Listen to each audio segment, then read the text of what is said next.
Cancer এক সময় যেই শব্দটির মানেই ছিল নিশ্চিত মৃত্যু, মৃত্যু সব স্বপ্নের, ইচ্ছা, প্রিয় মানুষের, একটি পুরো পরিবারের ভবিষ্যতের। ক্যান্সারের আধুনিক চিকিৎসার অনুপস্থিতিতে এদেশের অসংখ্য পরিবারকে এই দুর্ভাগ্য বরণ করে নিতে হতো। উন্নত চিকিৎসার জন্য বিদেশ বিভুঁইয়ে পাড়ি দিতেন অনেকে। ব্যয়বহুল ট্রিটমেন্ট আর বিদেশি ওষুধের লাগামহীন খরচ মেটাতে গিয়ে রোগীর স্বজনরা হারিয়ে ফেলতেন নিজেদের সর্বস্ব। তবে ঘুরে দাঁড়িয়েছে বাংলাদেশ।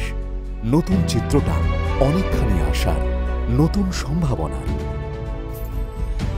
এখন বাংলাদেশেই তৈরি হচ্ছে ক্যান্সারের বিশ্বমানের ওষুধ, যা প্রায় 10 গুণ বেশি সাশ্রয়ী। ক্যান্সার রোগ নির্ণয় ও চিকিৎসার জন্য হাসপাতালগুলোতে যুক্ত হয়েছে অত্যাধুনিক প্রযুক্তির সরঞ্জাম এবং দক্ষ টেকনিক্যাল টিম।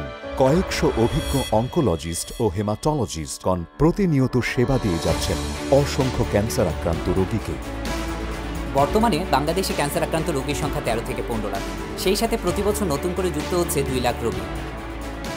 কিন্তু সুখবর হলো, আক্রান্ত হওয়ার পর দেশেই চিকিৎসা নিয়ে সুস্থ স্বাভাবিক জীবন ফিরে পাওয়া রোগীর সংখ্যা বাড়ছে প্রতিনিয়ত।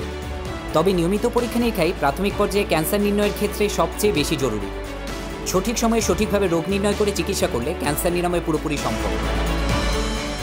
তাই ক্যান্সার হোক অতীত, আগামী হোক সুনিশ্চিত।